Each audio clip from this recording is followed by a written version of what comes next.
Order! Order! You are an incorrigible delinquent at times. Behave yourself, man!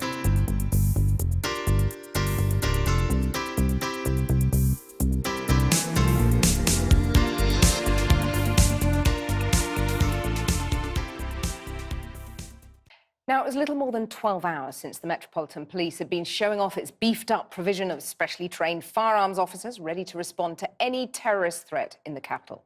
So there was predictable alarm when a man with a knife killed one woman and wounded 5 other people in a random attack on the streets of central London last night. But the suspect, who was tasered by police, turned out to be a 19-year-old Norwegian of Somali origin, named tonight as Zakaria Bulhan, who has mental health issues.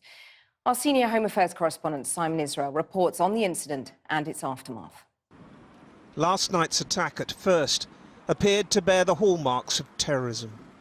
A man with a knife rampaging down a street in central London, stabbing at random tourists returning to their hotels. It brought the country's national coordinator for counter-terrorism out in the early hours to indicate mental health was a key factor, but not the only one. We should keep an open mind regarding motive, and consequently, terrorism as a motivation remains but one line of inquiry for us to explore. Through the night, there were urgent investigations. Police and MI5 carried out a full review of intelligence. There was a search of a flat in North London. It feels like this attack came almost on cue at the end of a week where police have tried to allay public fears. It began with a when, not if warning, followed yesterday by a show of strength against the worst case scenario, a marauding terrorist attack. But last night's appears to be random, with just the simple weapon of a knife. The murder scene was covered by a tent. It's the spot where an American woman in her 60s was killed, and close to where 5 others were injured. This cyclist, who asked us not to show his face, described how he tried to help. The old lady that she was lying against the gates, and it was another 2 people. But suddenly the policemen arrived, they turned the lady back to give the first ID, and everybody started seeing more blood. It was a man holding a knife, and around six people were attacked. Was he saying anything? Was he shouting? No, he was only running. Armed police were on the scene within 6 minutes. Mobile phones captured the moment of the arrest. No shots were fired, only a taser. By lunchtime, the suspect was identified as a 19-year-old Norwegian Somali, Zakaria Bulhan, who's lived in the UK since the age of 5 and was on the radar of mental health services. No longer any connection to terrorism.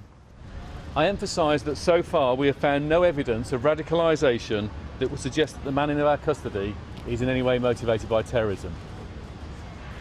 The suspect is a Norwegian national of Somali origin.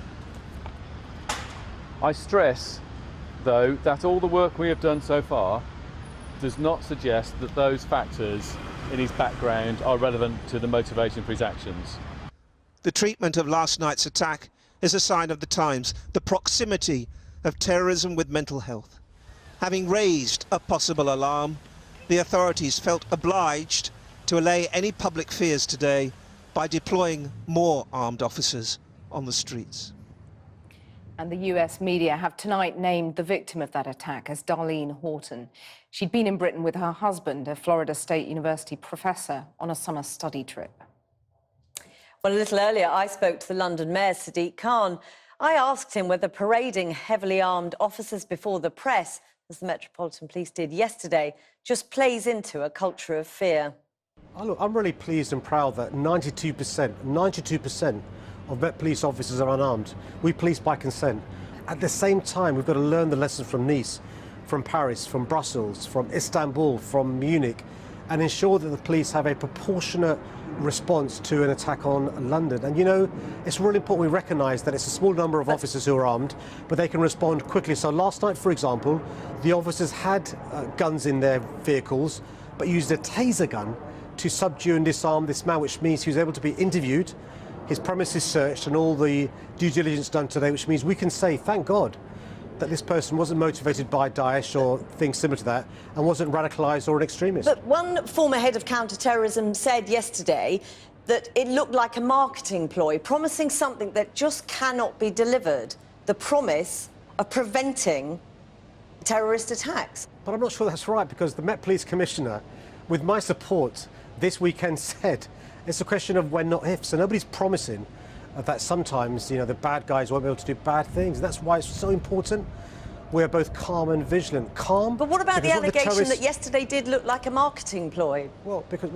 Because calm, because what we can't allow to do is allow ourselves to be coward, stopping using public transport, changing the way we live our lives. But vigilant, because the police rely upon our intelligence. We are their eyes and ears. And look, in less than 6 minutes, from a call being made to 999, the armed response team was on the scene at Russell Square last night. There aren't many capital cities around the world who'd have armed response officers there in 6 minutes. But also, you know what?